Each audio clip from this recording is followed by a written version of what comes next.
ভারতে আর ইলিশ না পাঠানোর সিদ্ধান্ত অন্তর্বর্তীকালীন সরকারের। বাংলাদেশের এমন সিদ্ধান্তে কিছুটা বিপাকে ভারত।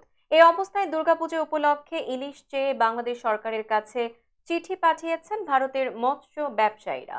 সম্প্রতি ফিশ ইম্পোর্টার অ্যাসোসিয়েশন নামে একটি ভারতীয় রপ্তানি প্রতিষ্ঠান ইলিশ চেয়ে বাংলাদেশ সরকারের পররাষ্ট্র উপদেষ্টা তৌহিদ হোসেনের কাছে আবেদন করেছেন। চিঠিতে ফিশ ইম্পোর্টার অ্যাসোসিয়েশন লিখেছে, অত্যন্ত বিনয় এবং শ্রদ্ধার সাথে আপনাকে জানানো যাচ্ছে যে আমরা 1996 সাল থেকে বাংলাদেশ থেকে ইলিশ মাছ আমদানি করে আসছি। প্রতি বছর আমরা ভারতের পশ্চিমবঙ্গের পেট্রাপোল ল্যান্ড কাস্টমস স্টেশনের মাধ্যমে প্রায় 5,000 মেট্রিক টন ইলিশ আমদানি করি।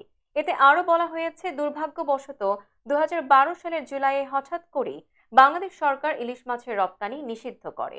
এরপর থেকে আমরা নিষেধাজ্ঞা শিথিল করার জন্য তাদের কাছে চিঠি দিয়েছি, কিন্তু কোনো লাভ হয়নি। ভারতীয় রপ্তানি প্রতিষ্ঠানটির পক্ষ থেকে আরো বলা হয়েছে, তবে গত 5 বছর সেপ্টেম্বর 2019 থেকে শুরু করে সেপ্টেম্বর 2023 পর্যন্ত বাংলাদেশ সরকার একটি নির্দিষ্ট পরিমাণ এবং সময়ের জন্য শুধুমাত্র দুর্গা পূজার সময় ইলিশ মাছ রপ্তানির অনুমতি দেয়। চিঠিতে আরো বলা হয়েছে, এমন পরিস্থিতিতে আমরা আপনার সদয় হস্তক্ষেপ কামনা করছি এবং দুর্গাপূজার জন্য ইলিশ মাছ রপ্তানির অনুমতি দেওয়ার জন্য অনুরোধ করছি, কারণ পশ্চিমবঙ্গ, আসাম এবং ত্রিপুরায় বাংলাদেশের ইলিশের প্রচুর চাহিদা রয়েছে।